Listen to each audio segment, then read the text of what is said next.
मंगलम भगवान वीरो मंगलम गौतमो गणी मंगलम कुंद कुंदार्यो जैन धर्मोस्तु मंगलम सर्वमंगल मांगल्यम सर्वकल्याणकारकम प्रधानं सर्वधर्माणां जैनं जयतु शासनम्।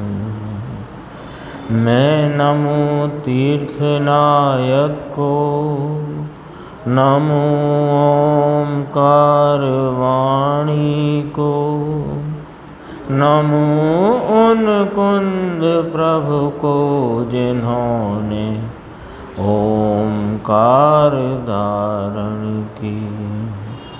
अहो उपकार जिनवर का, कुंद का दिव्य वाणी का, जिन कुंद ध्वनि दाता उन कहान स्वामी का। चिदानंदिक रूपाए जिनाए परमात्मने, परमात्म प्रकाशाय नित्यं सिद्धात्मने नमः। योगेंद्र देवकृत परमात्म प्रकाश नाम का ये ग्रंथ है और इसकी 31वीं गाथा और आज 32वीं गाथा पर हमने पूज्य गुरुदेव श्री का स्पष्टीकरण करता हुआ मार्मिक प्रवचन सुना है। कल अपन गुरुदेव श्री के 31 नंबर के जो स्पष्टीकरण था उस पर चर्चा स्वाध्याय चलती थी। उसमें एक छोटा सा पॉइंट और बाकी था, उससे अपन लेते हैं। उसके बाद 32 नंबर गाथा की चर्चा अपन प्रारंभ करेंगे। ये पेज 347 है नीचे। पंचास्तिकाय में तो बहुत गाथाएं आती हैं, जिसमें टीकाकार जयसेन स्वामी इस प्रकार कहते हैं कि निश्चय का साधन व्यवहार है। भिन्न साध्य साधन की चर्चा जयसेन स्वामी ने पंचास्तिकाय ग्रंथ में बहुत स्थान पर करी। व्यवहार साधन है, निश्चय साध्य है। व्यवहार तो राग है, तो निश्चय साधन स्वभाव का साधन राग से भिन्न पढ़कर किया गया है। वास्तव में तो जो निश्चय भाव है यानी स्वभाव का भाव है, यानी वीतराग भाव है, वह तो राग से भिन्न पढ़ करके उत्पन्न हुआ है। फिर वहाँ पर राग रूपी व्यवहार को निश्चय स्वभाव रूपी वीतराग भाव का साधन क्यों कहा, ये प्रश्न है ना। तो उसका यहाँ खुलासा है एक पंक्ति में, फिर आगे चर्चा है। वह इस साधन में, किस साधन में, कि स्वभाव की आराधना रूपी मोक्ष मार्ग स्वरूप साधन में अभी राग की मंदता बाकी है। अभी राग पूरी तरह से गया नहीं है, तो वहाँ पर जो मंद राग रूप वृत्ति है उसे साधन का आरोप दिया गया है। क्यों दिया है आरोप? कि वहाँ पर स्वरूप के साधन रूप, स्वरूप की आराधना रूप राग द्वेष से हटकर अपने वीतराग भाव स्वरूप आनंद रूप वीतरागी स्वभाव की आराधना तो वर्त रही है, लेकिन अभी जो साथ में मंद राग बाकी है उसको सहचर होने से उपचार से उसको साधन कहने में आया है। तो गुरुदेव ने कहा उसे साधन का आरोप दिया है नहीं। क्यों? है तो बाधक, है तो बाधक, तो मदद करता होगा तभी तो उसे साधन का आरोप दिया कि नहीं, मदद नहीं करता, बाधा करता है। तो फिर क्यों साधन का आरोप दिया? कि वह तो जब स्वरूप की आराधना में प्रवर्तमान जो साधक जीव है, वह जब जब शुद्ध उपयोग रूप अपने वीतराग भाव का सेवन करता है, उसके पूर्व उसको मंद राग का भाव होता है, तीव्र का नहीं होता है। इतना देखकर उस पर साधन का आरोप किया गया।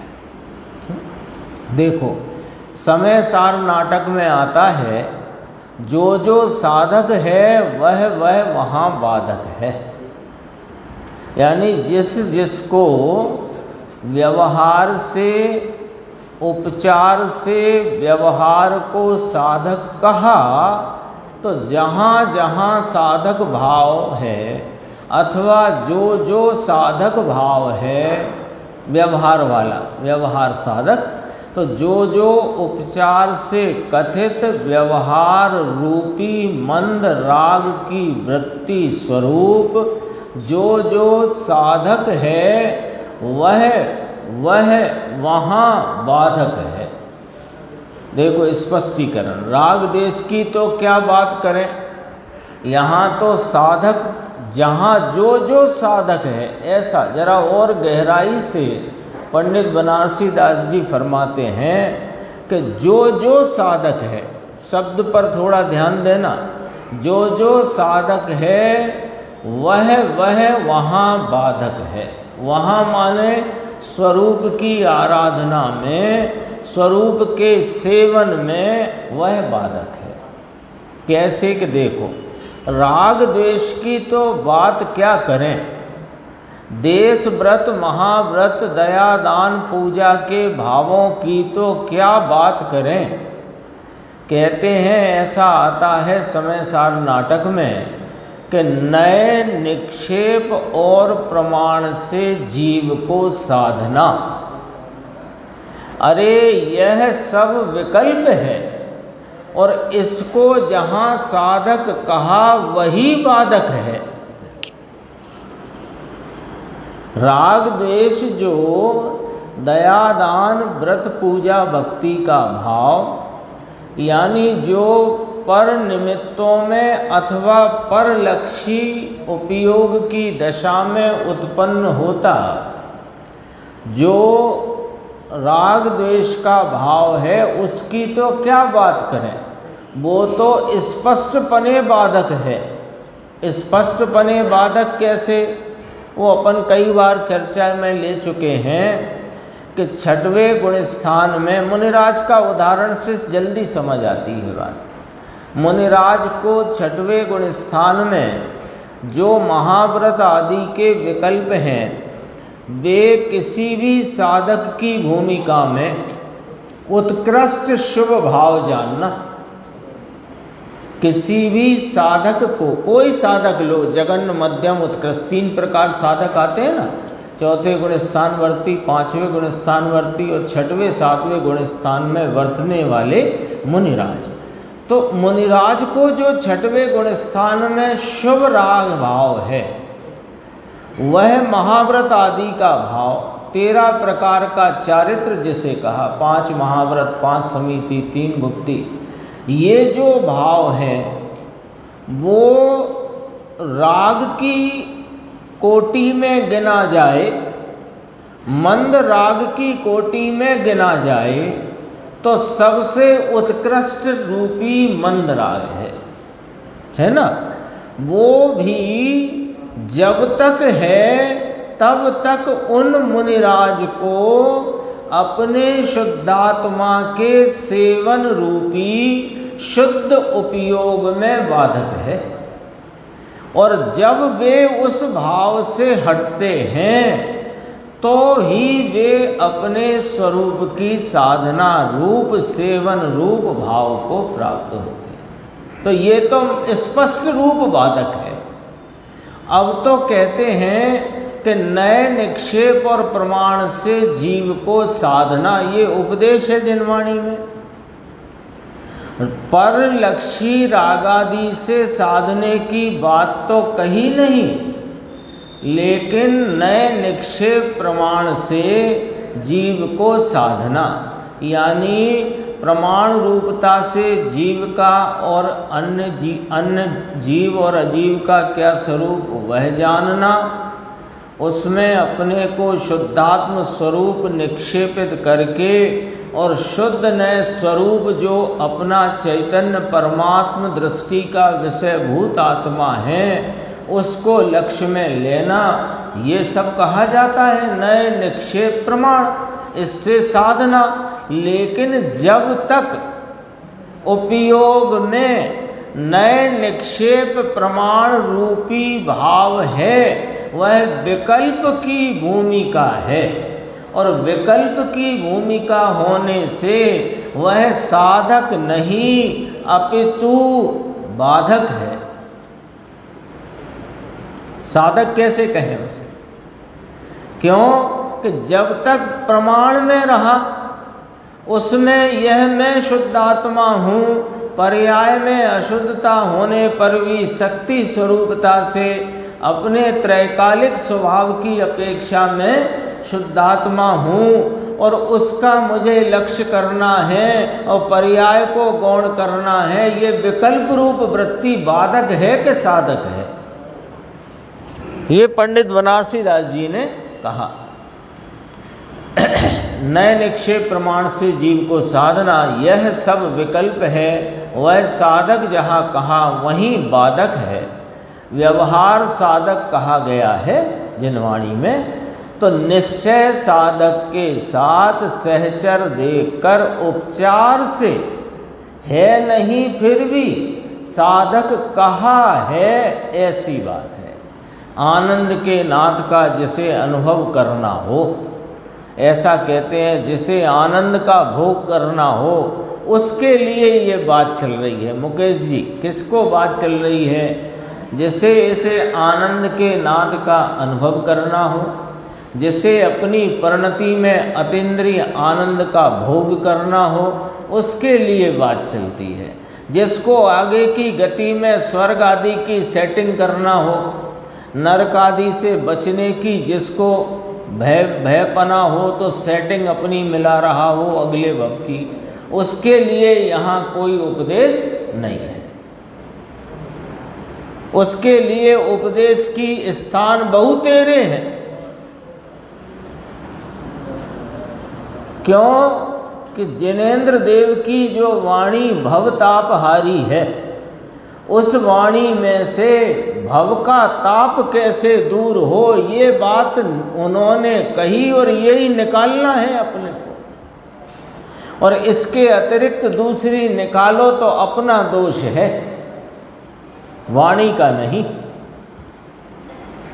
अनादि से पुण्य पाप के राग का भोग करता है, वह दुख का अनुभव है। विषय में उसे मजा दिखता है, वह सब दुख है ना। दो बातें चलती हैं इसको, राग की रुचि है ना अनादि की, तो दो वजह हैं उसकी। एक तो इसको मजा बुद्धि में पाप भाव की राग की रुचि, यानी तीव्र राग की रुचि। मजा बुद्धि में तीव्र राग की रुचि और धर्म बुद्धि में मंद राग की रुचि है। राग की रुचि और दोनों ही प्रकार के राग इस वीतराग स्वरूप की साधना में बाधक है। ये प्रकरण यही है। देखो, शरीर मांस और हड्डियां चमड़ी, उसकी चमक दमक देखकर अंदर में इसे प्रसन्नता होती है, ये दुख है भैया। चमक दमक समझते हो, शरीर रूपवान ऐसा दिखाई दे, उसमें प्रसन्न होता है, अपना दूसरे का। ऐसी चमक दमक देखकर जो प्रसन्नता उत्पन्न होती है, वो प्रसन्नता वास्तव में दुख का भाव है, आकुलता का भाव है। ये चर्चा थी। इसके बाद इसमें गुरुदेव ने याद किया था 96 नंबर की गाथा से कि मृतक कलेवर में अमृत का सागर परमात्मा मूर्छित हो गया है, इसमें अर्पित हो गया है। ये मूर्छितपना छोड़ो, आत्मा में अंदर ममत्व करो। और इसी भाव की गाथा 32वें नंबर की आज प्रारंभ हुई, वो अपन देखते हैं। 49 गाथा का भी थोड़ा गुरुदेव ने लिया था, अभी फिर समय आएगा उसका, तब फिर अपन देखेंगे। आज एक बात और भी आई जो कल 31 गाथा की चर्चा में रागादि विभाव के संबंध में स्वय हेतु, स्वय पर हेतु की कल चर्चा आई थी, उसे आज पुनः याद किया है। वो आज फिर से याद किया है। देखो, वो तो जरा आपको याद दिलाना था कि वो विषय आज फिर से आया है। 32 नंबर गाथा देखो। भवतणु भोय विरत मणु जो अपा झाए, तासु गुर की बेलडी संसारनि टूटे। भोग तन से विरत मन युत आत्मा के ध्यान को जो करे उसकी महाभव बेली नियम से नष्ट हो। उत्थानिका में कहते हैं आगे, यानी इस गाथा में, जो कोई जीव संसार शरीर भोगों से विरक्त होकर शुद्धात्मा का ध्यान करता है, उसी के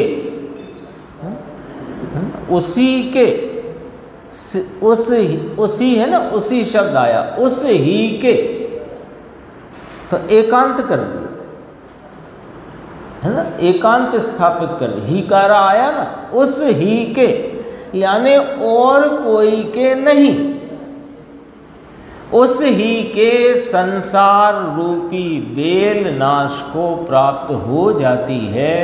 इस बात को इस गाथा में कहा है। अन्वयार्थ देखते हैं। जो जीव भवतनु भोग विरक्त मना, संसार शरीर और भोगों से विरक्त मन हुआ, आत्मानम ध्यायति, शुद्धात्मा का चिंतन करता है, उसकी गुरवी संसार की वल्ली, उसकी बड़ी मोटी संसार रूपी बेल त्रुटयति, नाश को प्राप्त हो जाती है। जो जीव संसार शरीर भोगों से विरक्त मन होकर शुद्धात्मा का चिंतन करता है, उसकी बड़ी मोटी संसार रूपी बेल नाश को प्राप्त हो जाती है। इसमें एक बड़ा अर्थ गंभीर छुपा है, वो अपन देखते हैं। देखो पहली पंक्ति, उपदेश किस प्रकार आया? जो जीव संसार शरीर भोगों से विरक्त मन होकर शुद्धात्मा का चिंतन करता है। मूल बात ये कही, उसकी संसार रूपी बेल अवश्य नाश को प्राप्त हो जाती है। ये बात हो गई। तो क्या करना है संसार रूपी बेल का नाश करने के लिए? कि संसार शरीर भोगों से विरक्त मन होना है। यही आया ना। अब प्रश्न ये उठता है कि इनसे विरक्त होए कैसे? चर्चा आई थी गुरुदेव के व्याख्यान में, कैसे विरक्त होए? तो कहा, ये तो उपदेश में कहा कि इनसे विरक्त होकर, खरे कर तो शुद्धात्मा का ध्यान कर तो इनसे विरक्तता हो ही जाएगी।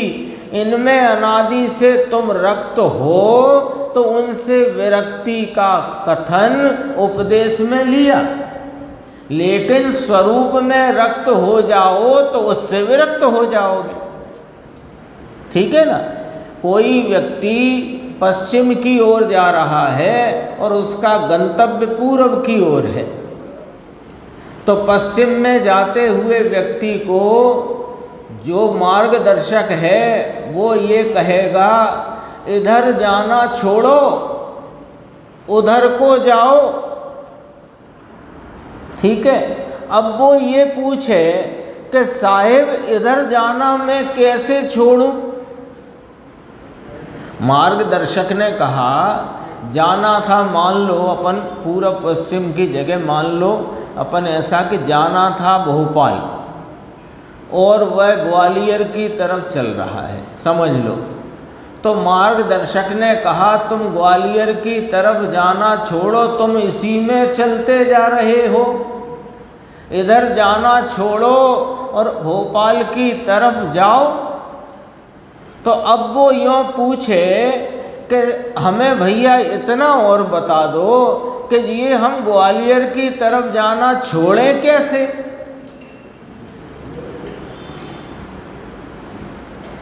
तो उसने कहा कि अरे ये तो बहुत सरल बात है, तुम दिशा पलटकर भोपाल की तरफ चल दो तो ग्वालियर तरफ जाना छूट जाएगा।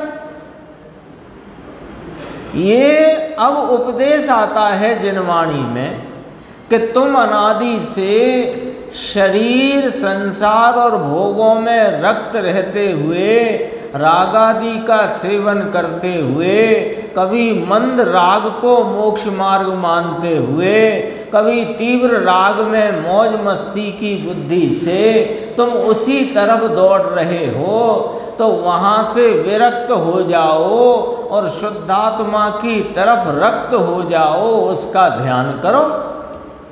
अब वो पूछे कि साहब इनसे विरक्त कैसे होऊं मैं? तो कहा तेरा प्रश्न बेमानी है, तेरा प्रश्न अर्थहीन है। अरे उनसे विरक्त होने का तात्पर्य सीधा सच्चा सरल है कि तुम जिसमें रक्त होना है, जिस शुद्धात्मा का सेवन करना है, जिसको ध्यान का ध्येय करना है, उस तरफ चल दो, उस तरफ अपनी वृत्ति को मोड़ दो तो वहां से छूट जाओगे।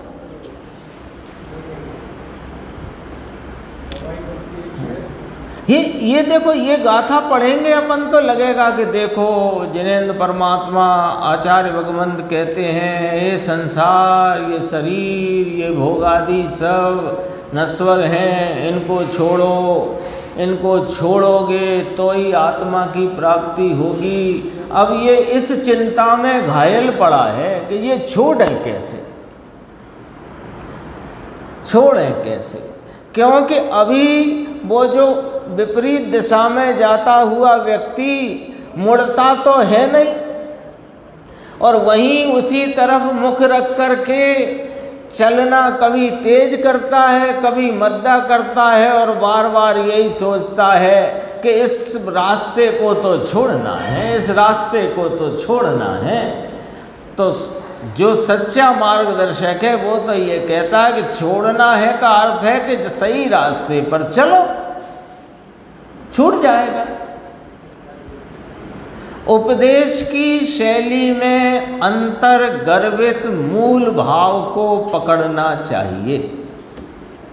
देखो भावार्थ, संसार शरीर भोगों में अत्यंत आसक्त नाम लगा हुआ जो चित्त है उसको देखो, टीकाकार ब्रह्मदेव सूरी भगवान क्या कहते हैं, संसार शरीर भोगों में अत्यंत आसक्त लगा हुआ चित्त है, उसको आत्मज्ञान से उत्पन्न हुए वीतराग परमानंद सुख अमृत के आस्वाद से, इधर चलो, इधर चलना शुरू करा तो छूट गया ना।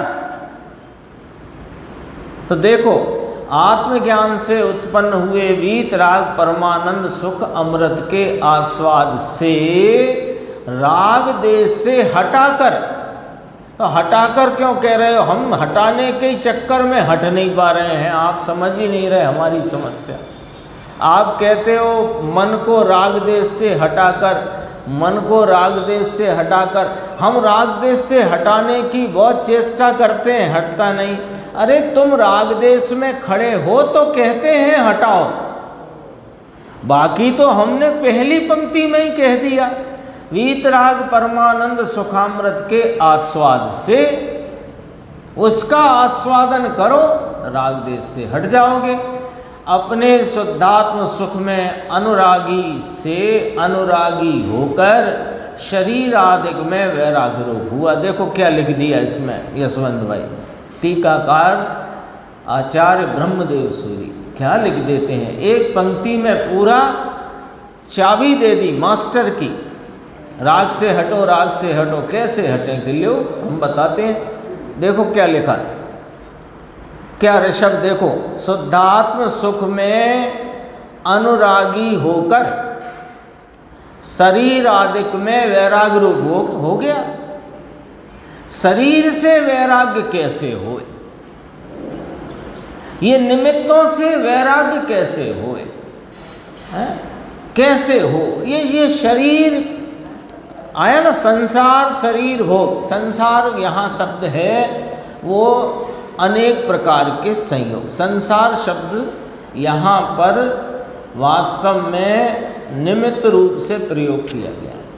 संसार शब्द का अर्थ है संसरण इति संसारा, यानी स्वरूप से च्युत हुआ जो भाव है उसका नाम संसार है, और उसमें जो निमित्त हैं अनेक प्रकार के संयोग उसको भी संसार कहते हैं। यहाँ वो वाला अर्थ है, संसार शरीर भोगों में अत्यंत आसक्त है ये जीव, तो उनसे वैराग कैसे होए कि शुद्धात्म सुख का अनुरागी हो जा। और कैसे अनुरागी हो जा कि शुद्धात्मा में ही सुख है, अन्य कहीं नहीं, ऐसा करके उसके प्रति की झुकाव, उसके प्रति का ढलान और उसमें ढलने से, झुकने से जो परमानंद सुखामृत का आस्वादन है वो तुझे स्वयं अपने आप ही कह देगा कि ये संसार शरीर भोग दुख रूप है। क्यों कि वो जो सुख है वो सुख का स्वाद, जैसे अपन कोई वो खाते हो संतरे की गोली, बहुत बढ़िया बहुत बढ़िया, इतने में कहा अरे इसमें क्या रखा है, ये काजू वाजू बादाम डली रबड़ी खाओ, तो वो रबड़ी खाते ही वो संतरे की गोली बकवास थी, इसमें समझने में कितनी देर लगेगी। तो अतीन्द्रिय आनंद का आस्वादन आते ही कितनी देर लगेगी आपको ये संसार शरीर से वैराग्य आने में। पॉइंट पकड़ो, हम वैराग्य के लिए उनका ही लक्ष्य करते रहते हैं, इसे छोड़ो इसे छोड़ो इसे छोड़ो, अरे ये कुछ नहीं है, ये तो जल के राख हो जाएगा, अरे ये इसका तो जो होना है सो हो जाएगा, तू कौन है ये क्यों नहीं समझता। यानी वास्तव में जो अस्थि भाव है उसको पकड़े तो जो नास्ति भाव है वे अपने आप दूर हो जाते हैं। तो विश्वास दिलाने वे अनंते सिद्ध बैठे हैं। यदि सिद्ध पर विश्वास है तो वे अनंते सिद्ध बिना कहे यह कह रहे हैं कि आत्मा सुख स्वरूप है।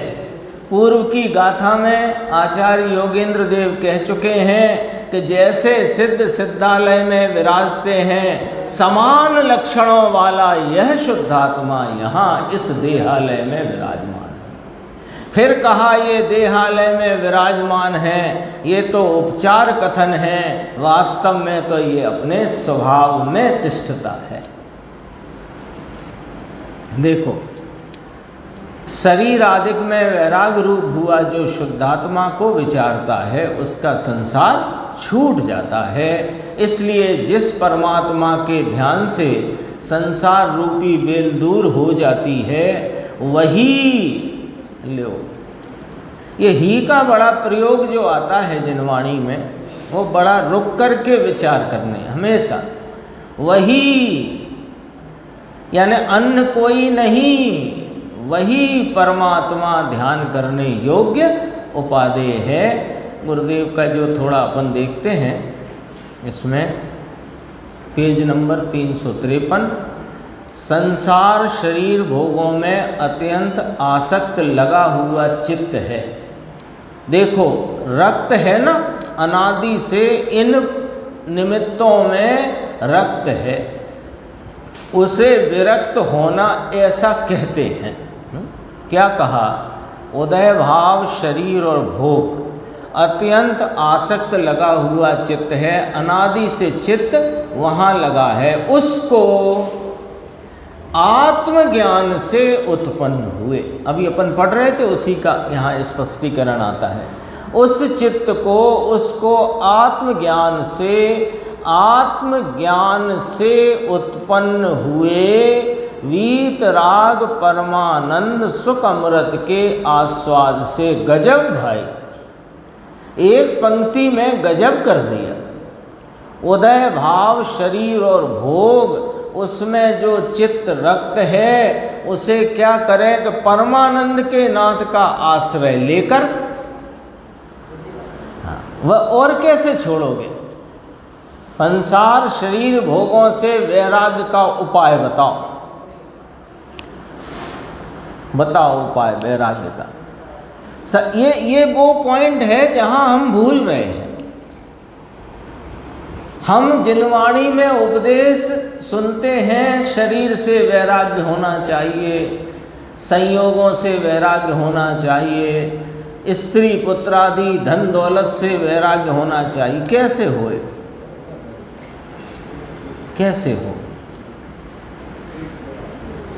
इसमें उपाय बताया। हम, ये बात सच्ची है और ये उपदेश भी सच्चा है कि इससे वैराग्य होना चाहिए, लेकिन कैसे होना चाहिए इसका विचार किए बिना हम इस बात के लिए ही दौड़ते रहे, अरे इससे तो वैराग्य होना चाहिए, ये तो नश्वर है, ये तो चले जाते हैं, ये तो छूट जाते हैं, संयोग कोई सदैव नहीं रहते, आदि इत्यादि बहुत विचार करते हैं। लेकिन विचार तो तुम उनका ही कर रहे हो ना। जाना था पूरब की ओर तो पश्चिम की ओर जा रहे हो, तो पश्चिम को छोड़ो। कैसे छोड़ें? चलता पश्चिम की तरफ ही जा रहा है। तो कहा बहुत सरल उपाय है, तुम पूरब की ओर चलना प्रारंभ करो, पश्चिम छूट जाएगा, है कि नहीं? तो संसार शरीर भोगों से वैराग्य कैसे हो? अरे शुद्धात्मा का अनुरागी हो जा, वैराग्य हो जाएगा। ये छोड़ छोड़ करके कुछ नहीं होने वाला, पकड़ने से होएगा। बहुत अद्भुत बात है, मार्मिक बात है, विचार करके स्वीकार करने की बात है। देखो, जिसे आत्मज्ञान हुआ, आत्मा का ज्ञान हुआ है, वस्तु भगवान आत्मा, उसका ज्ञान होने से वीतराग परमानंद सुखामृत, वीतरागी परम आनंद के सुख का अमृत, उसके आस्वाद से, राग देश से हटाकर, हटाकर शब्द है उसमें हटकर, हटकर के माने हट ही जाता है।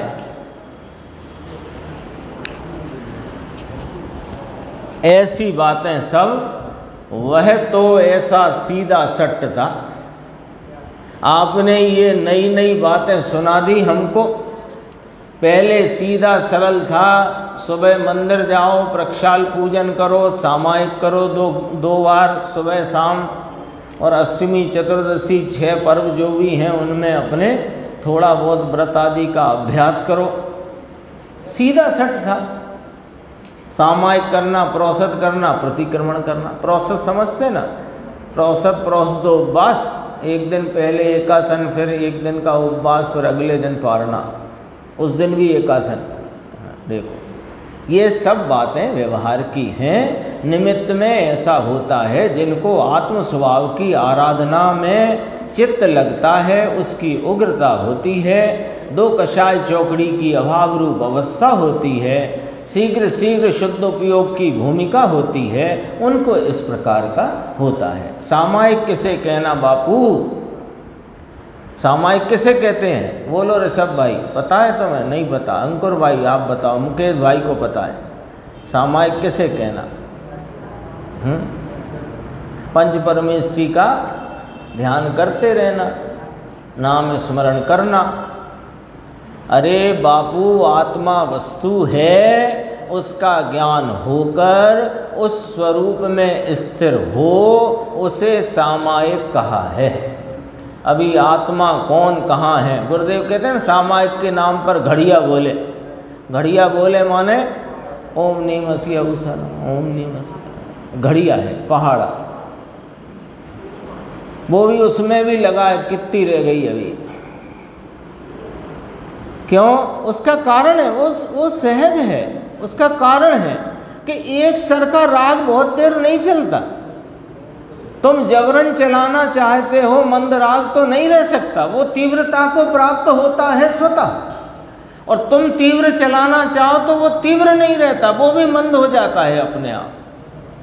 उसकी व्यवस्था ऐसी।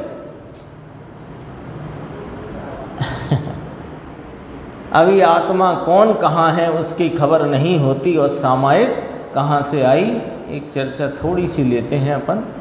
ये तो आ चुकी बात वैसे।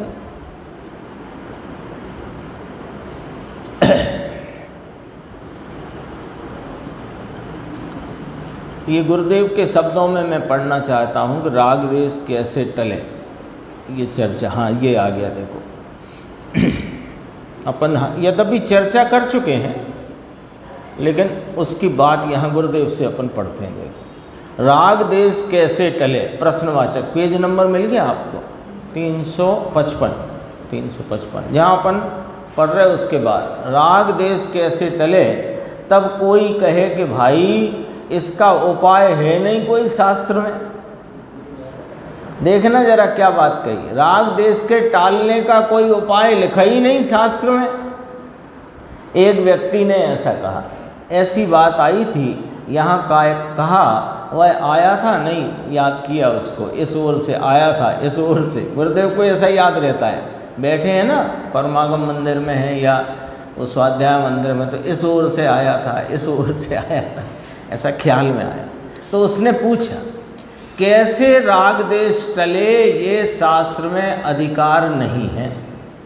अरे भाई, चित्त में राग द्वेष है, उसे आत्मज्ञान से उत्पन्न हुए सुखामृत के स्वाद से छोड़ो। कैसे टले, कैसे टले, कैसे टले? अरे जो राग से रहित वीतराग स्वरूप है, उसका आलम्बन लेने से परिणति में वीतरागी सुखामृत के आस्वादन से वह राग द्वेष टल जाता है। कैसे? तो कहा उसकी श्रद्धा तो करे, उसके ज्ञान में कि मार्ग तो ये है, दूसरा कोई मार्ग नहीं है, इतना तो विश्वास करे तो ये टल जाए। अपना विषय ज्ञान गोष्ठी में आज प्रारंभ होगा, कर्ता कर्म। इस विषय के प्रश्नोत्तर हैं, ये विषय भी बहुत गंभीर है। इसके बाद क्रमबद्ध पर्याय का आएगा, तो समझ लो वो भी यही वाला विषय है लगभग। अब नहीं, कल पढ़ लिया था अपन, कल पढ़ लिया था। प्रश्न आया देखो, हम प्रातः से सायं तक, सुबह से शाम तक सारे दिन पर का कार्य करते हैं। हम सुबह से उठते हैं, मंजन करते हैं, स्नान करते हैं, दूध पानी नाश्ता करते हैं, बनाते हैं, कराते हैं, और मंदिर आते हैं, फिर घर जाते हैं, फिर दुकान जाते हैं। तो यही तो हम दिन भर करते हैं। तो सुबह से शाम तक हम सारे दिन पर का कार्य करते हैं, और नहीं करना ऐसा आप कहते हो, ऐसा क्यों? देखो प्रश्न क्या है और उत्तर बहुत मार्मिक है।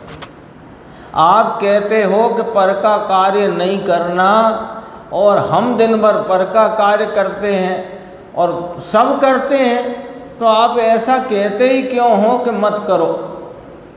तो कहा, गुरुदेव कहते हैं, पढ़ेंगे अभी, गुरुदेव कहते हैं हम कहते ही नहीं तुमसे कि मत करो, हम तो ये कहते हैं कर सकते नहीं ऐसा समझो। देखो अब इसका उत्तर, पर का नहीं करना ऐसा नहीं कहते, परंतु पर का कार्य कर सकते ही नहीं करो ऐसा कहें तो इसमें तो ये बात हो गई कि पर का कर सकते हैं किंतु करेंगे नहीं।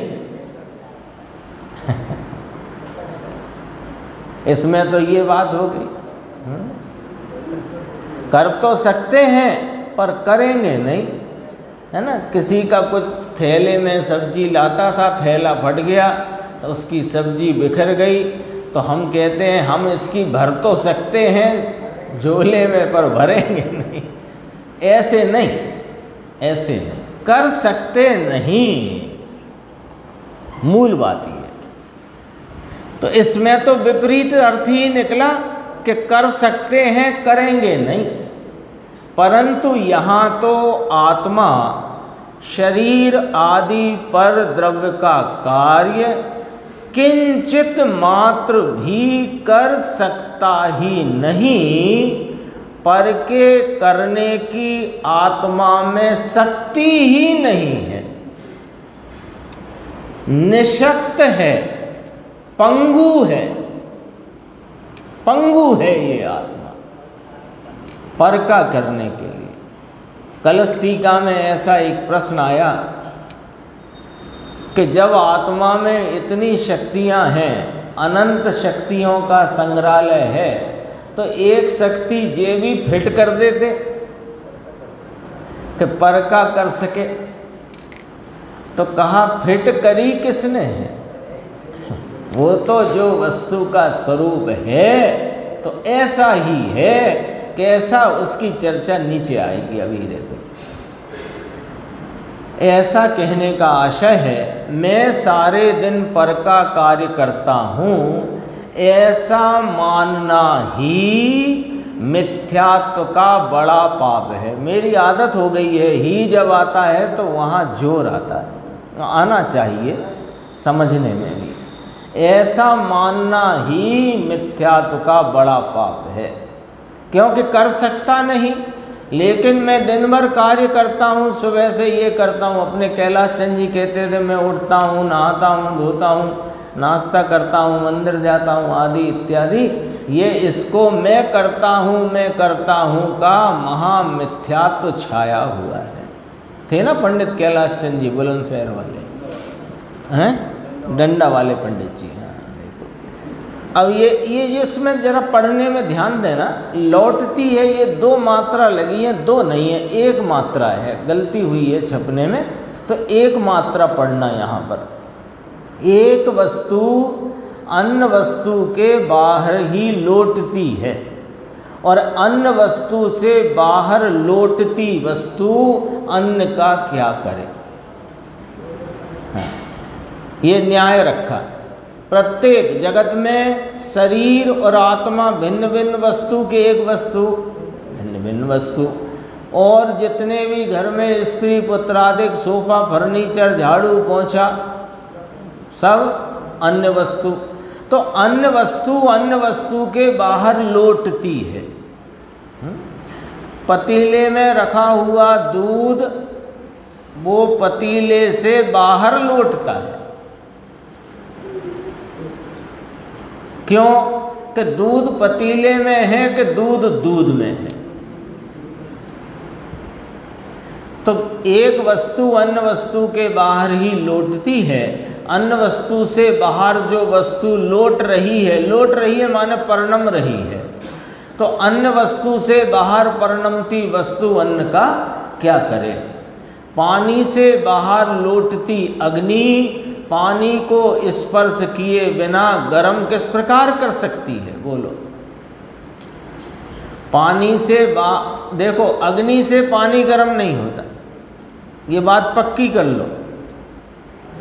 हाँ, ये बात पक्की कर लो, अग्नि से पानी गर्म नहीं होता। यदि अग्नि से गर्म होता है तो अग्नि में पानी डाल दो तो क्या हो जाता है? अग्नि से गर्म नहीं होता। स्वयं पानी के परमाणुओं के स्पर्श गुण की उष्ण रूप परिणमने की अवस्था की योग्यता से उष्णता वहाँ परिणमित हुई है, निमित्त उसमें अग्नि है अनुकूलता के आरोप होने से। अभी देखो, पानी से बाहर लौटती अग्नि पानी को स्पर्श किए बिना गर्म किस प्रकार कर सकती है? साक से बाहर लौटता चाकू, लौकी तोरई, उसके बाहर है चाकू, चाकू और लौकी मिल जाते हैं क्या एक दूसरे से? तो चाकू जो साग के बाहर लौटता है वह साग के खंड कैसे कर सकता है? सब्जी जो बनाते हैं ना अपन, तो वो सब्जी ऐसे बनाना वो चाकू से नहीं बनती, वो तो उसकी वैसी खंड रूपता की योग्यता से ही उसके टुकड़े होते हैं। साग के टुकड़े की पर्याय वस्तु से स्वयं से ही स्वयं होती है, उससे बाहर लौटती वस्तु उसे छूती ही नहीं, तो उसका क्या करे? समय सार गाथा 3 में कहा, प्रत्येक वस्तु अपने गुण पर्याय को स्पर्श करती है, चुम्बन करती है, किंतु अन्य वस्तु को स्पर्श ही नहीं करती, तो उसका करे ही क्या? बोलो, साफ सुथरी बात है, सीधी सच्ची बात है। मात्र कर्तापने का अभिमान अज्ञानी करता है। प्रत्येक वस्तु में स्वयं अपने से ही स्वतंत्रतया परिणमन करती है। कौन? प्रत्येक वस्तु। ऐसा सर्वज्ञ देव की दिव्य ध्वनि में ढिंढोरा पीटा गया। तथापि मतलब मूल सिद्धांत क्या आया यहाँ पर अंकुर भाई? कि एक द्रव्य दूसरे द्रव्य को छूता भी नहीं। प्रत्येक द्रव्य अपने गुण पर्यायों के चक्र को, समूह को ही स्पर्शता है, छूता है। अन्य को स्पर्शता नहीं, छूता नहीं, चूमता नहीं। आ गया ये सिद्धांत। तो जो इसको छूता नहीं, वो जो छुए बिना करे कैसे? बोलो, ये उंगली इस उंगली को छूती नहीं, तो इस उंगली को ये उंगली मोड़े कैसे? ऐसे समझ लेना, बहुत प्रकार है। अभी अग्नि पानी का भी अपन ने देखा, साक और चाकू का भी देखा। तो ये बात वस्तु के स्वरूप की मूल बुनियादी बात यहाँ पर सर्वज्ञ देव द्वारा जो घोषित की गई है, उसके बावजूद वस्तु का स्वरूप ऐसा होने के उपरांत भी एक द्रव्य को, किसी एक द्रव्य को मैं पलट सकता हूँ, उसका कुछ कर सकता हूँ, ऐसी मान्यता में अनंत पदार्थों को भी मैं पलट सकता हूँ, ऐसी अनंत कर्तृत्व बुद्धि होने से वह बड़ा मिथ्यात्व है, मोटा मिथ्यात्व है। जैसे यहाँ ये न्याय रखा कि एक द्रव्य को पलटने की भी यदि आपकी मान्यता है कि चलो मैं और तो कुछ नहीं कर सकता, लेकिन अपने कर्म तो बांध सकता हूँ ना। जगत में रहे अन्य संयोग आदि पदार्थों का, शरीर का मैं कुछ नहीं कर सकता, लेकिन मैं कर्म को बांध सकता हूँ अथवा खिरा सकता हूँ। इतना करने का भी यदि तुमने उस पर द्रव्य के करने की मान्यता मानी, रखी, तो इसका मतलब ये हुआ कि एक अन्य द्रव्य का करने की मान्यता में जगत के अनंत पदार्थ का कर सकता हूँ, ये मान्यता रूपी बड़ा मिथ्यात्व रह जाता है। रह क्या जाता है? चल रहा है। एक प्रश्न और है, छोटा सा है, देखो 529।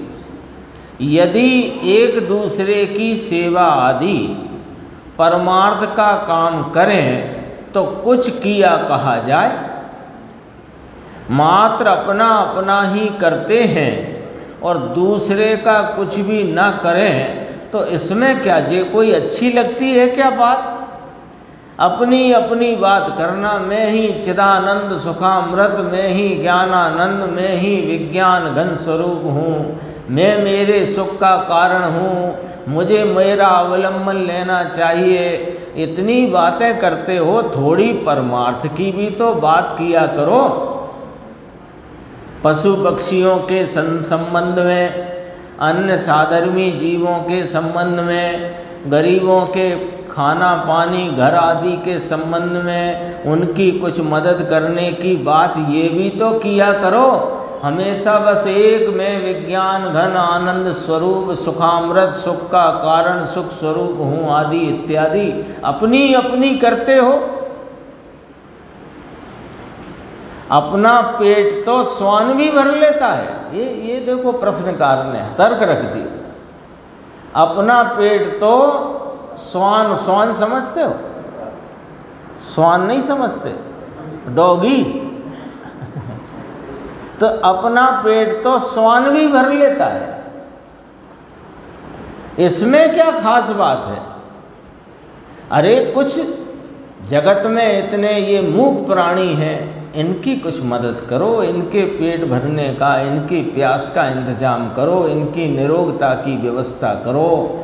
कुछ और भी गरीब हैं, दीनहीन लोग हैं, उनकी कुछ करने की बात करो। तो उसको तो कुछ तुमने किया, कुछ धर्म करते हो, ये बात कहने में भी आए, ये प्रश्न किया है। देखो प्रश्न गंभीर है, लेकिन इसका अर्थ महागंभीर है जो उत्तर में आने वाला है। पर का कुछ करना परमार्थ है, यह बात ही खोटी है। लोगों को महान भ्रम यह घर कर गया है कि पर का काम करना वह परमार्थ है। अरे परमार्थ की ऐसी व्याख्या है ही नहीं। परमार्थ अर्थात परम पदार्थ, परम अर्थ, तो परम पदार्थ या उत्कृष्ट पदार्थ ही परमार्थ है। और वह कौन है? जो है तो ये अपना आत्मा ही है। बताओ परम अर्थ कौन है? परम माने सर्वोत्कृष्ट, अर्थ नाम पदार्थ। इस पूरे इस ब्रह्मांड में, इस तीन लोक रूपी लोक में सबसे उत्कृष्ट पदार्थ कौन सा? बताओ हमको। सबसे उत्कृष्ट कौन है इस तीन लोक में? मैं ही हूं। मेरे सिवाय कौन उत्कृष्ट है? ये ही परम पदार्थ है।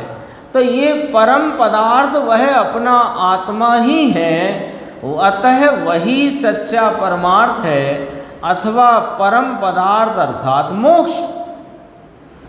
ये त्रैकालिक रूप से रहा हुआ परम पदार्थ और प्रकट करने रूप दशा के रूप में समझो तो मोक्ष रूपी परम पदार्थ। तो उसका उपाय करना, मोक्ष का उपाय करो। प्रकट करने की अपेक्षा कहो तो मोक्ष, और त्रैकालिक सत्ता की अपेक्षा कहो तो ये आत्मा। अब इस मोक्ष की प्राप्ति के उपाय रूप करो, करना है तो परमार्थ उसी को कहेंगे। तो मोक्ष का उपाय कैसे होता है? बोलो साहब, कैसे होता है? रोज ही दिन भर यही बात है। कैसे होता है? आत्मा की सच्ची समझ करना वह परमार्थ है। मैं पर की सेवा कर सकता हूँ ऐसा मानना वह परमार्थ नहीं है, बल्कि इस मान्यता में तो परमार्थ का हनन होता है। क्यों? क्योंकि इसमें अभी पीछे वाले प्रश्न में आया था, मिथ्यात्व का महापाप का सेवन होता है। क्योंकि आत्मा पर का कार्य कर ही नहीं सकता। ये यहाँ तक चर्चा आई, शेष चर्चा आगे की।